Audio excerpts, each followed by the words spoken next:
Salah pun dia betul. Tak boleh. Kerana ini akan merosakkan sistem dalam masyarakat. Zaman Nabi SAW, kalau tuan-tuan rujuk balik ni sebab turun ayat ni. Sebab apa? Nabi SAW bila dia bawa Islam, ada orang ikut dia. Orang yang ikut dia semua bai'ah. Bai'ah ni apa dia? Janji setia. Janji setia ni apa dia? Satu janji yang diperkukuhkan dengan sumpah nama Allah. Wallahi, wabillahi, watallahi, saya akan tetap bersama dengan Nabi waktu susah dan waktu senang. Sumpah setia, bai'ah.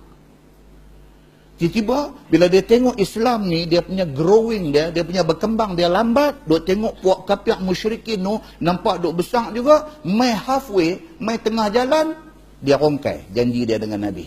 Dia balik pergi kepada puak kafir musyrikin.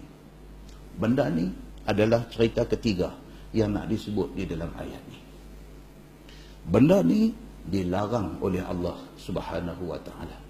Kita dah duduk dengan satu geng, yang geng itu memang matlamat dia Islam.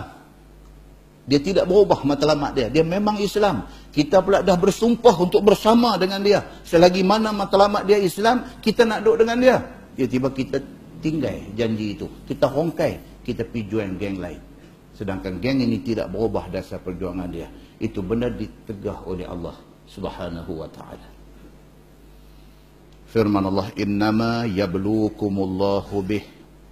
Maka mencuba, yakni menguji, tes akan kamu oleh Allah Subhanahu wa taala dengannya. Allah tes. Sahabat-sahabat Nabi pun Allah tes.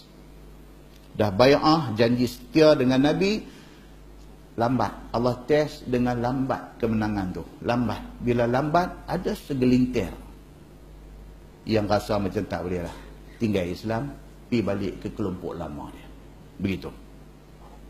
Supaya dilihat yang taat akan sempurna janji dan yang asi akan batal janji. Tuhan kadang-kadang dia drag. Dia tarik masa tu. Masa nak bagi kemenangan ni Allah saja drag.